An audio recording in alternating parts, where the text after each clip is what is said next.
hasn't been tested and maybe has some promise and maybe gets wrapped up in the hype and maybe gets a little nervous. Roach, credit to him, all this other stuff. And it took some politics to keep Davis as champion. You ever see guys getting to referee their own fight? Gervonta "Tank" Davis is one of the most overrated fighters in the sport of boxing right now.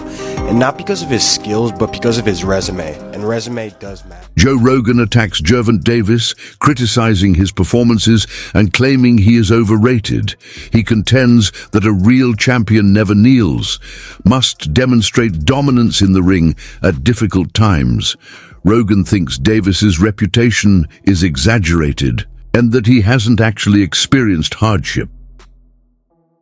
Everybody saw it. You can't get around what everybody saw. Look, it wasn't a legit knockdown like he hurt Tank. Tank did have some in his eyes, but what are you doing putting in your hair when you have a world title fight? That's crazy. And no one want to hear about it in the middle of a fight. That no one cares. If a fly by, drop the ball, bro. Right. Drop the damn ball. We don't care if a fly flew by your helmet or your eyes. Yeah, nobody gives a fuck about that. You can't be a championship fighter and taking a knee and putting on those type of performances. Also, what are they putting in his hair? That when he's sweating, it is dripping into his eyes. Like, what is that? Yeah. Bro, shave your head. Weird, right? Yeah, exactly. Shave your head. Who cares? Like, don't be pretty boy. You better go get this fight. Get those braids out of there. Yeah. You don't need those. Yeah. He's a good-looking guy. He doesn't need all that crazy braids and shit. Yeah. The caliber of Gervonta Davis's opponents is one of the main points of contention. Numerous boxing experts contend that his organization purposefully chooses less dangerous opponents to ensure Davis always has an advantage. Shakur Stevenson would beat him in a close decision, and it would end up probably being a boring fight. But I think Shakur has the skills to beat Tank Davis over a long 12-round fight. Now we have Subriel Matias, who's a scary Terminator-like fighter who gives up the early rounds to come on later and drown you in those later rounds. But he's very stiff and he doesn't have very good footwork at all. I think Tank Davis will probably, box his face off for most of the 12 rounds. There might be some trouble in the late rounds. But if Tank can stay out of trouble, I think this is one of the few champions that he would beat, but I don't think he would fight him. Now we have Pitbull Cruz, who Tank already beat by a close decision, and Tank beat him with a broken hand. Davis has come under fire for avoiding elite opponents, casting question on whether he is actually undergoing the most rigorous testing. His history of avoiding Shakur Stevenson, a dangerous and accomplished boxer, is a perfect example. For years, fans have been calling for this matchup, but Davis has not fulfilled their demand, which has led to claims that he is avoiding genuine competition. Cruz only had 2 weeks to prepare for this fight. I think in the rematch, Tank would take a lot more punishment and even has the potential of being beat. If Tank's not perfect for those 12 rounds, I think Pitbull Cruz wins because he's been looking a lot better since their fight and has impressed me very, very much. Now we got Devin Haney. Devin Haney is very impressive. He really has everything. He has the defensive skills, the offensive skills. He's really showing his power and strength at 140 pounds. And even though Tank has the power, right, the only guy to really give Haney trouble is a guy like Lomachenko, a southpaw with really good footwork and boxing skills. Tank Davis is not Lomachenko. So I think Devin Haney beats Gervonta Tank Davis pretty soundly and pretty easily, as long as he doesn't get caught with something crazy. Now we have Teofimo Lopez, the first guy to really beat Lomachenko and look very impressive doing it. Not only has he beat Lomachenko, but he also beat Josh Taylor, the former unified champion.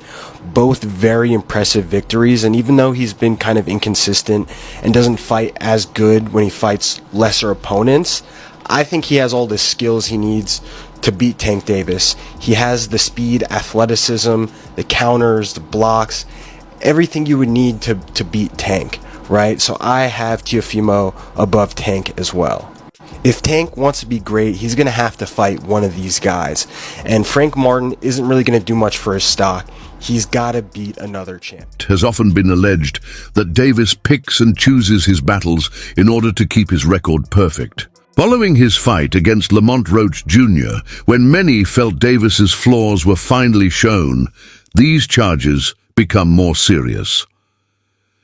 The game ended in a majority draw, and many fans were compelled to reconsider the story of Davis because of Roach's remarkable skill and tenacity. Critics contend that if he had been a true elite fighter, he would have easily defeated Roach rather than fighting to win by a wide margin.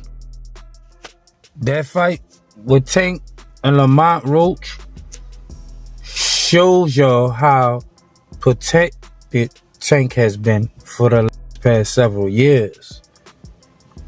And the people saying, oh, Tank know Lamont and he been respected Lamont because they fought in the amateurs. Man, he was cherry picking Lamont, you know, and really thought he was going to get that win. But Lamont wasn't coming to play around. You know, he stood his ground and fought back. And to be honest, he won the fight. The rematch is going to be a knockout. The boxing pundit harshly chastised Davis for picking to take on the lighter and much smaller Lamont Roach. He maintained that Davis ought to have defeated someone like Roach if he is as gifted as people say. Rather, Smith came to the conclusion that Davis is overrated after he barely survived their first battle. He claimed that this performance shows Davis may not be as good as many of his admirers think. How would he perform against elite fighters if he had trouble against Roach?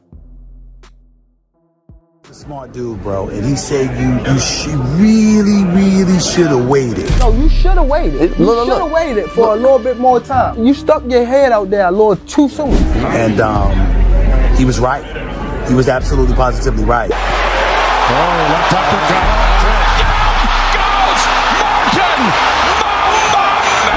And so now here we are, him fighting this cat Roach, and I'm like, isn't this dude a light, you know, like junior lightweight? Super featherweight, moving up to lightweight. Yeah. No, that bothers me. The reason why that bothers me is because Gervonta is too great and too skilled to be fighting dudes smaller than him. Gervonta Davis could knock out welterweights. He probably could knock out a couple of middleweights. Why are you fighting somebody smaller? Only time I approve great champions fighting smaller guys is when you're not known for your power. You're basically using your superior skill set and showing against a smaller, quicker guy that skill.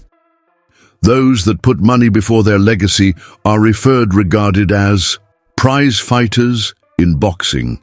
According to some detractors, Davis exemplifies this mentality by prioritizing large paychecks above competing against elite opponents in order to establish a legendary CV. Davis guarantees financial success by selecting safer battles, but he forfeits credibility with die-hard boxing fans. Critics contend that this strategy undermines the competitive integrity of the sport and keeps real champions from rising to the top. Y'all, Gervonta Tank Davis isn't a prize fighter. I know a lot of you guys say, well, he doesn't fight for belts, he doesn't fight for legacy, he fights for money. He's a prize fighter, Jerry. And I'm going to assume a prize fighter is a guy who is solely making fights based off of cash reward. He'd rather fight a bum for $50 million than fight a guy who's experienced for $10 million. That is what a prize fighter would be. Actual definition, a professional boxer who competes in matches for money prizes. So let's take a look at it. Turki Al-Sheikh has declared he wants to make Tank versus Shakur. He says, my plan for Shakur is this fight. He's referring to Floyd Schofield, then Williams Zepeda, and then let's see if Tank wants to be in our show. Tank's not going to fight Shakur. He's not going to fight him in Saudi Arabia. So now that we've established Tank isn't a prize fighter, because if he was, his career resume would look a whole lot different, then we must ask, what is Tank's goal in boxing? I'll tell you right now, it's easy money. Tank is the type of guy, he'd rather fight, let's say, 4 Lamont Roaches for $20 million than fight 1 Shakur Stevenson for $80 million, which is fine. But I'm tired of people saying, oh, he's a prize fighter. That's why he's not taking these fights.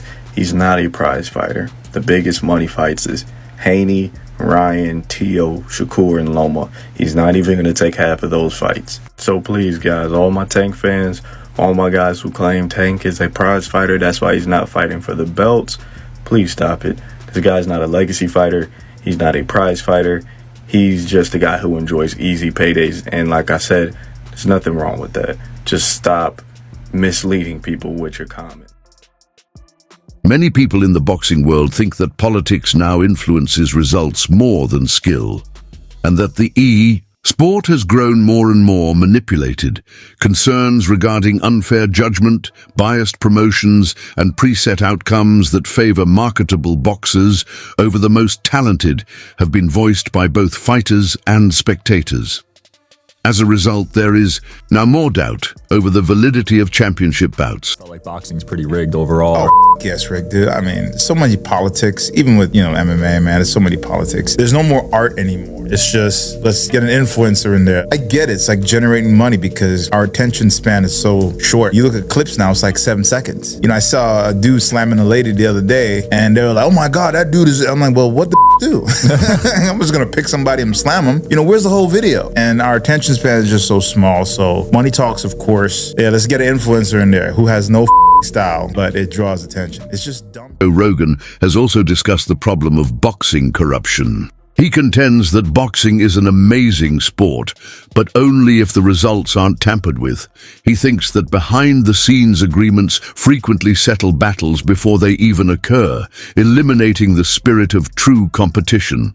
The rising perception that commercial agreements take precedence over fair battles in modern boxing is reflected in Rogan's remarks. We say like boxing is a very effective martial art. Sure, if we make an agreement that I'm not going to pick you up and throw you on the ground, or if we make an agreement I'm not going to kick your legs out from under you. There's a great video of this Russian guy. He's fighting this boxer, and it's a boxing versus Muay Thai fight. And it's hilarious to watch because the guy comes in trying to box and he's just getting his legs destroyed. He never gets a chance to set his feet. And then he gets head kicked and then chopped out, and then this is the end of it. He's like eventually like, what the man. And that guy's not walking for days, by the way. The 9th round of the bout between Davis and Roach. After Davis took a knee, renowned boxing trainer Robert Garcia offered his thoughts. Garcia maintained that when a competitor willingly loses without a valid cause, such a low hit, officials should intervene. Davis's choice is contentious since boxing rules prohibit a combatant from calling a pause in the middle of a round. Garcia feels that a different approach should have been taken by the referee. Should it have been a disqualification? Look, it could have easily been a disqualification too, or a referee stops contest. Because look, there's no way a fighter could take a timeout and go get his, during the round. There's no way a fighter could say, okay, timeout, because he took a knee like a timeout kind of thing, and walk to his corner to wipe his face. That's fucking unheard of and never seen before. There's no way that's legal in boxing. It shouldn't have. When a fighter, we just seen it recently with Espinosa and Rubesis. Rubesis got hit with the right hand, and then he walks back and walks away, and the ref right away wiped it up. That happened with Lara versus Angulo. Exactly. It's over. It's over. So Tank doing that, took a knee. It should have right away. The ref should have started, counting as a knockdown. But he still walks away to his corner. I'm actually, surprised that the ref didn't call it a knockdown because he's a really good ref. Willis is a really good Willis ref. is a great ref, one of the best in boxing right now, and that was a big mistake. He should have counted as a knockdown. Like I told you, I wouldn't have been surprised if when he walked away, if he would have just waved it up, because that's walking away from the fight. Because of the odds, okay, well, during the break, tell the corners to wipe it out. You can't do that when the fight's going on. There's no way, nothing. You can't do that when the fight's going on. You can't time out, take a knee, and walk away. There's just no way. But it is boxing, and a lot of things happen in boxing. In his remarks, Joe Rogan questioned if the rules were being applied equitably in the dispute surrounding the fight between Davis and Roach. He said that rather than being a competitive athletic event, the manner the fight was officiated felt more like a legal deal drafted by attorneys. Rogan's comments mirrored the displeasure of several supporters who believed that officials had treated Davis favorably. Permitted slap of their opponent. If the return strike results in a KO or TKO finish of their opponent, the match is declared a draw. If the return strike has any other result, the match result stands. That's crazy. So you can get KO'd, you get finished, they give you 2 minutes to come back, and if you could knock that guy out, then it's a draw. They also haven't used the rule yet. So you go knockout for knockout. Boy, that rule looks like it's written by lawyers, doesn't it? Doesn't that rule look written by lawyers? So find out what's happening, because I think they were going to announce something today about Lamont Roach, Gervonta Davis decision on the knockout. Obiz, the grown-up, a boxing pundit, was quite critical of Davis's performance.